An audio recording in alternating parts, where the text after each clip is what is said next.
मुंह में जाके घुल जाने वाला बहुत ही मज़ेदार कोकोनट केक जो हम बचपन में बहुत शौक से खाया करते थे। विदाउट ओवन, विदाउट बीटर और विदाउट चीनी के हम इसको बना के तैयार करेंगे। तो चलिए इसकी रेसिपी को देख लेते हैं। तो इस मज़ेदार से कोकोनट केक को हम ब्लेंडर जग के अंदर बना के तैयार करेंगे। तो ब्लेंडर जग के अंदर मैंने 2 अंडों को तोड़कर ऐड कर दिया है।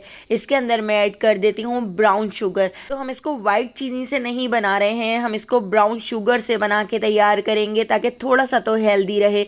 तो यहाँ पर मैंने आधा कप ब्राउन शुगर इसके अंदर ऐड कर दी है। इसके साथ ही अब हम 1 टीस्पून इसमें वेनिला एसेंस ऐड कर देते हैं। आपके पास वेनिला एसेंस ना हो तो आप इसमें थोड़ा सा इलायची पाउडर ऐड कर सकते हैं। जिस कप से हमने ब्राउन शुगर ऐड की है उसी कप से नापते हुए 1/4 कप कुकिंग ऑयल हमने इसमें ऐड कर दिया है। और इसके साथ ही 3 to 4 टेबल स्पून मैं इसमें नीम गर्म दूध ऐड कर देती हूँ। इन सारी चीज़ों को हम ब्लेंडर जग के अंदर अच्छी तरह से ब्लेंड कर लेते हैं। अगर आपके पास ब्राउन शुगर ना हो तो आप वाइट चीनी से भी इसको बना के तैयार कर सकते हैं। तो आपने 3/4 कप पिसी हुई वाइट चीनी इसके अंदर ऐड करनी है। तो देखिए इन सारी चीज़ों को हमने ब्लेंड करके साइड पे रख लिया है। अब यहाँ पर हम कोकोनट का प्री मिक्स बना के तैयार कर लेते हैं। तो उसके लिए मैंने 1 कप मैदा एक स्ट्रेनर के अंदर ऐड कर दिया है। इसके अंदर हम 2 table spoon milk powder add कर देते हैं। इससे बहुत ही मज़ेदार फ्लेवर आ जाएगा। अगर आपके पास मिल्क पाउडर ना हो तो 3 to 4 टेबल स्पून आप इसमें कंडेंस्ड मिल्क भी ऐड कर सकते हैं। इतना मज़ेदार केक बन के तैयार होता है कि मुंह में जाके घुल जाता है। 1 टीस्पून लेवल करके बेकिंग पाउडर ऐड कर दिया है और ½ टीस्पून हम इसमें बेकिंग सोडा ऐड कर देते हैं। बेकिंग पाउडर या बेकिंग सोडा ना हो तो उसकी जगह इनो का आप एक 10 रुपए वाला साशे भी इसके अंदर ऐड कर सकते हैं। उससे भी आपका केक बहुत ही परफेक्ट बनेगा। तो देखिए इन सारी चीज़ों को छान कर हमने इसके अंदर ऐड कर दिया है। इसके साथ ही 4 to 5 टेबल स्पून मैं इसमें डेसिकेटेड कोकोनट, पिसा हुआ खोपरा या पिसा हुआ नारियल हम इसके अंदर ऐड कर देते हैं। और इन सारी चीज़ों को अच्छी तरह से मिक्स कर लेंगे। एक बार आप अपने घर में ये कोकोनट केक बना के ज़रूर देखिएगा, जो बच्चों को भी बहुत ज़्यादा पसंद आएगा।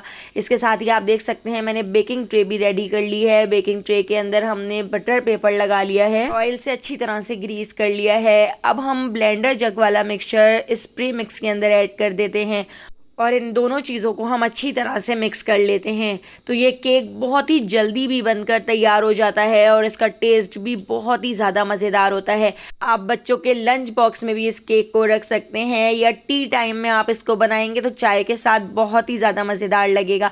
तो देखिए सारे मिक्सचर को हमने अच्छी तरह से मिक्स कर लिया है। ये बैटर हमें थोड़ा सा थिक लग रहा था तो 3 to 4 टेबल स्पून मैं इसमें दूध और ऐड कर देती हूँ। तो जग को साफ़ करते हुए हमने इसमें 3 to 4 टेबल स्पून दूध और ऐड कर दिया है और इसको अच्छी तरह से मिक्स कर लेते हैं। तो आपने इस बैटर की कंसिस्टेंसी रिबन टाइप रखनी है। मैं आपको चेक कराती हूँ। देखिए इस तरह की आपने इसकी कंसिस्टेंसी रखनी है।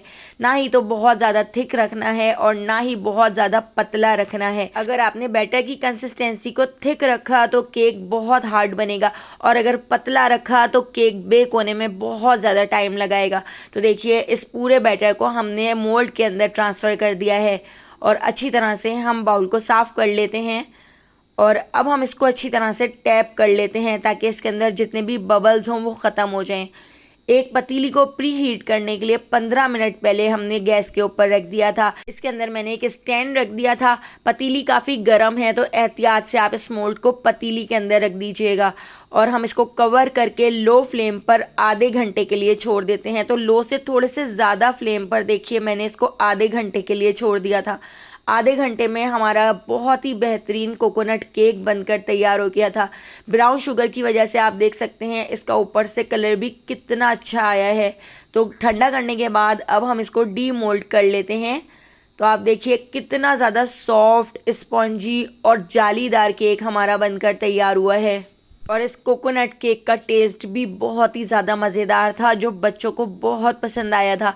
तो अब हम इसकी इस तरह से कटिंग कर लेते हैं। हम इसको इस तरह से छोटे छोटे से क्यूब्स में कट कर लेते हैं। कोकोनट केक हमारा यहाँ पर बनकर तैयार हो चुका है। हम इसके ऊपर कोकोनट की कोटिंग करेंगे। तो कोकोनट की कोटिंग करने के लिए मैंने नीम गर्म दूध ले लिया है और दूध के अंदर मैंने थोड़ी सी चीनी ऐड कर दी थी और इस तरह से कॉर्नर हम दूध के अंदर डिप कर लेते हैं। और दूध के अंदर डिप करने के बाद अब हम इसके ऊपर इस तरह से कोकोनट की कोटिंग कर लेते हैं। तो देखिए कितना ज़्यादा मज़ेदार हमारा यहाँ पर कोकोनट केक भी बनकर तैयार हो चुका है। तो कोकोनट केक की ये रेसिपी पसंद आई हो तो लाइक, शेयर और सब्सक्राइब करना बिल्कुल भी मत भूलिएगा और बेल आइकॉन के नोटिफिकेशन को ज़रूर ऑन कीजिएगा। टिकटॉक या फेसबुक पर देख रहे हैं तो मेरे चैनल को फॉलो ज़रूर कर लीजिएगा। आने वाली वीडियो तक मुझे दीजिए इजाज़त। अल्लाह हाफ़िज़।